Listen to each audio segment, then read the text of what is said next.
Yeah, so this is World 7, where I'm playing with full imaginary team with Silver Wolf, Lucha, the girl's name I always forget in World, Yukong, and I'm fighting World 7 for the first time. I didn't even look up on how to fight against it. I just started with Abundance, and I built my team all about imaginary damage and healing every attack. And I'm playing all on auto, not doing anything. Just running through this abundant Avenger for the first time. I never looked up Vault 7 before. I just ran into it and thought, hey, oh my god, did you see this? 81k? Oh my god, that was too easy. Yeah, okay, look, let's look at my build. Let's look at my build. Okay, so we have Silver Wolf build stream froze. Oh, the stream froze. Oh, that's a pity. That's a pity, bro. Maybe because I started recording. I have energy regeneration on Silver Wolf on 112%, an effect hit rate on 96%, and the crit rate itself is quite low as well as the crit damage, so she's not dealing much damage. She has quantum damage boost 29%. My traces are mainly on the ultimate. There's a 96% base chance to decrease the target enemy's defense by 42%, and at the same time deals quantum damage equal to 342%. Then we have the allowed changes. There's a 82% base chance to add one weakness of an on-field character's type to the target enemy. This also reduces the enemy's damage resistance to that weakness type by 20% for 2 turns. The enemy already has that type weakness. The effect of damage resistance reduction to that weakness type will not be triggered. Each enemy can only have one weakness implanted by Silver Wolf. When Silver Wolf implants another weakness to the target, only the most recent implanted weakness will be kept. In addition, there's a 100% base chance to further reduce the all-type resistance of the enemy by 9.3% for 2 turns. Deals quantum damage equal to 171% of Silver Wolf's attack to this enemy. Then we have awaiting system response.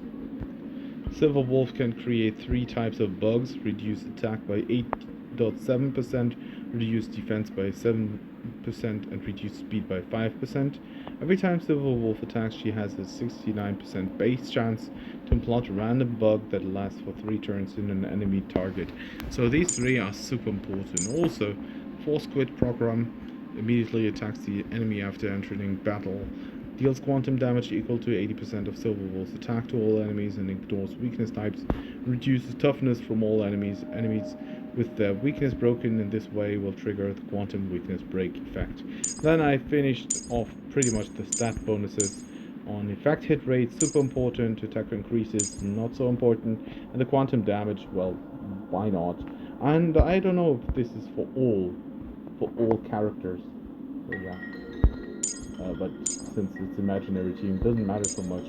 And we have the attack increase by 6%, effective rate boost by 6%, and attack increase by 6%, and the duration of the weakness implanted by Silver Wolf skill increases by 1%, by 1 turn. Super important. So the relics we got, actually nothing extraordinary on her. I was not too lucky when pulling. So effective rate is everything here on pretty much everything she has. So super important is this body, 21% effective rate. I should actually enhance that even further. Then speed, of course, speed boots. Quantum damage boost is not a bad choice, and also energy regeneration rate can't be too bad as well.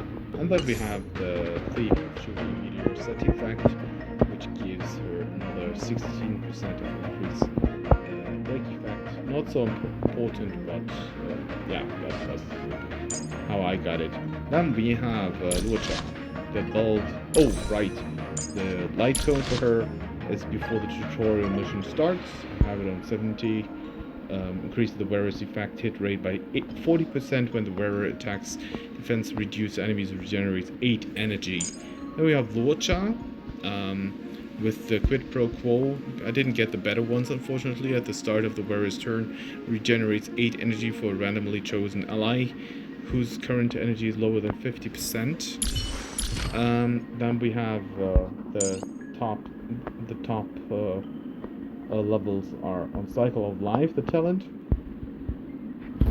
and the Prayer of Abbess Flower, and a little bit of this and that. So we have Sanctify here, defense boost, attack boost, HP boost.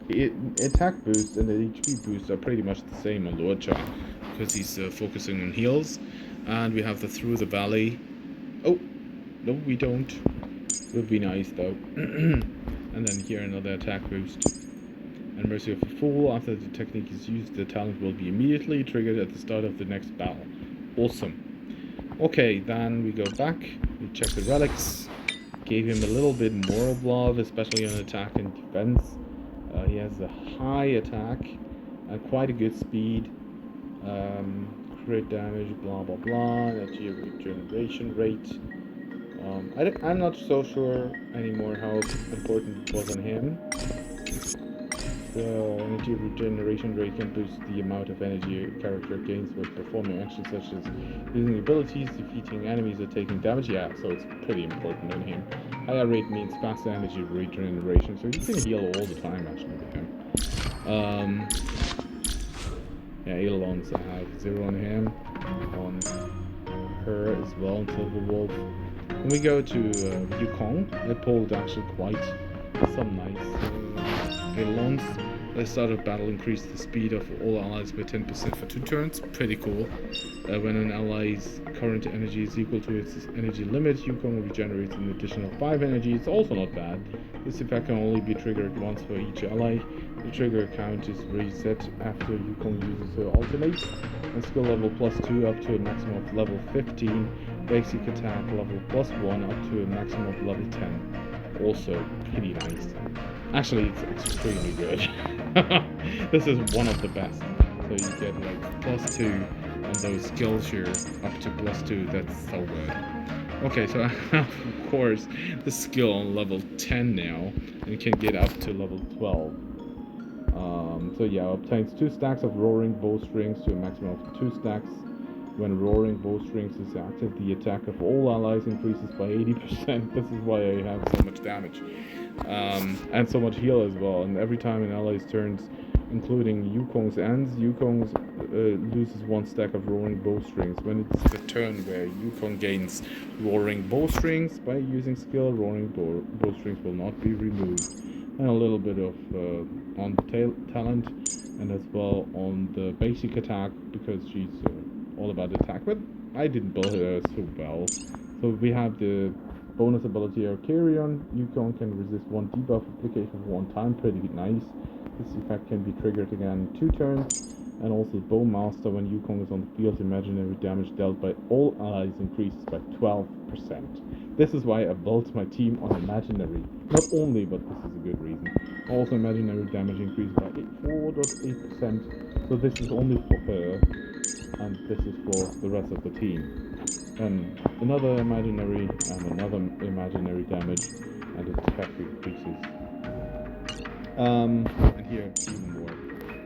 So if we look at the details, we find where's it gone? I think I have to check on the relics. So the stats, the attack is pretty low on her.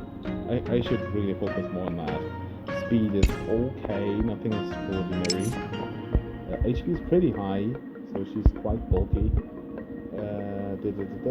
Crit damage, nothing extraordinary. Break effect is a bit higher than usual, so I think she has a lot of trash in her. We should give her some more love, I think. Attack increases and reduces damage taken by 8%. So yeah, she's the bulky one. She keeps the team boosted. She has attack on this thingy here, the link rope, then Planet of Spheres on HP, the boots of course on speed, and body is on HP as well, so that's why she's not dealing so much damage.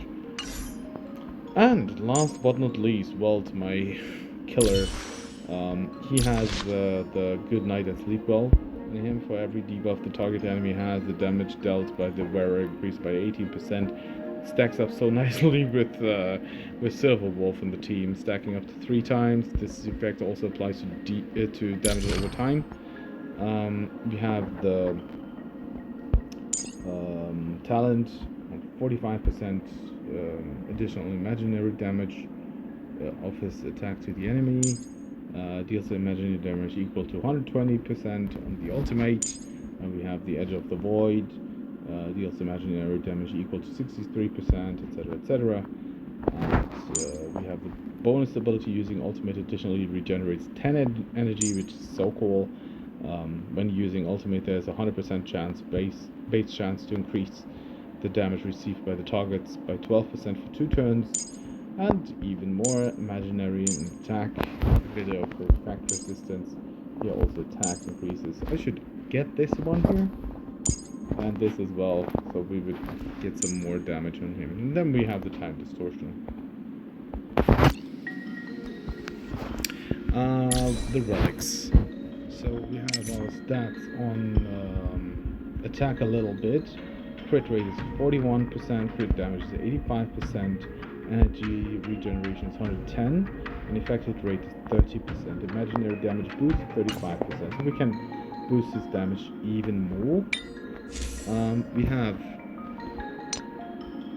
crit rate, more crit rate, and even more, some speedy imaginary damage boost. This is actually one of the best items I ever pulled. This is insane. And energy regeneration. So this is why he's recovering his energy over and over and over again with 41% crit rate. Could be better, but all no, I think it should be fine. Thanks for joining in, guys. I'm heading out. Stay safe, stay tuned, stay strong. Good night. Wish you good luck with this build, and bye-bye.